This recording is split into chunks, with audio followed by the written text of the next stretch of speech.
जय मसीह की मेरे प्रिय भाइयों और बहनों, प्रभु यीशु मसीह के सामर्थी नाम में आप सभी का स्वागत है। आज हम बाइबल के एक बहुत सुंदर स्थान गिलगाल से सीखेंगे। गिलगाल केवल एक जगह का नाम नहीं, बल्कि यह हमें याद दिलाता है कि परमेश्वर अपने लोगों को पुरानी परेशानियों से निकालकर नई शुरुआत दे सकता है।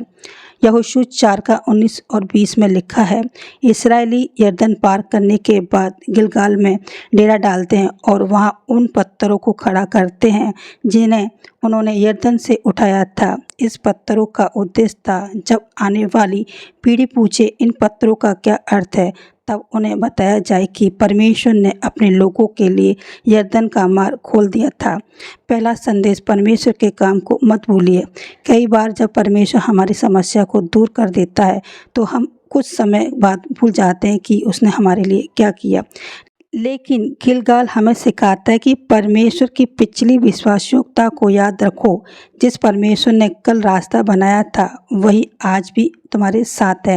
यीशु 5 के 9 में परमेश्वर गिलगाल के विषय में कहता है कि उसने मिस्र की नामधराई को इस्राएलियों के ऊपर से दूर कर दिया था। दूसरा संदेश, परमेश्वर पुरानी नामधराई हटा सकता है। हो सकता है आपके जीवन में ऐसी बात हो जिन्हें लेकर आपको शर्म, दुख या निराशा महसूस होती हो, लेकिन गिलगाल हमें याद दिलाता है कि आपकी पिछली परिस्थिति आपकी अंतिम पहचान नहीं है। लोग आपको आपके पुराने समय से पहचान सकते हैं, लेकिन परमेश्वर आपके जीवन में नई शुरुआत कर सकता है। इसलिए अपने अतीत को देखकर यह मत कहो, मेरे जीवन में अब कुछ नहीं हो सकता। विश्वास से कहो, मेरा परमेश्वर अभी भी मेरे साथ है और वह मेरे जीवन में नया काम कर सकता है। तीसरा संदेश, धन्यवाद करना सीखिए। गिलगाल में स्मारक खड़े किए गए ताकि परमेश्वर के चमत्कारों को भुलाया ना जाए। आज हमें भी अपने जीवन में परमेश्वर के कामों को याद करना चाहिए।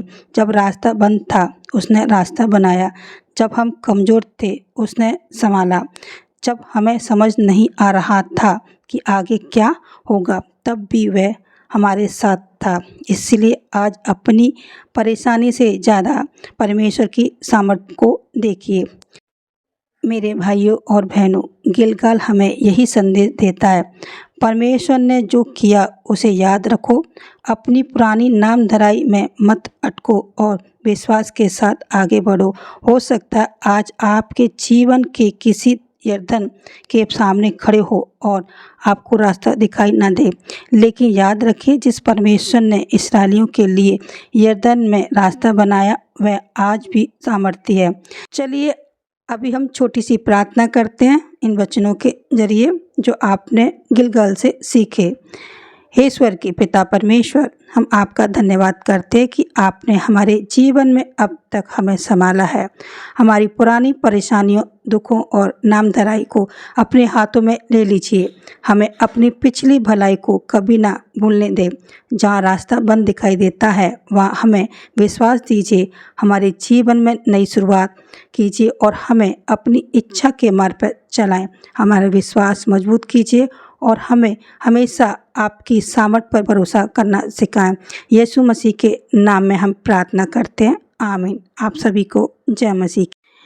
ये प्रार्थना और ये संदेश आपके दिल को छू गया हो तो आगे इसको लोगों तक पहुंचाएं और कमेंट्स बॉक्स में परमेश्वर का धन्यवाद करें और आमीन लिखें। जय मसीह की।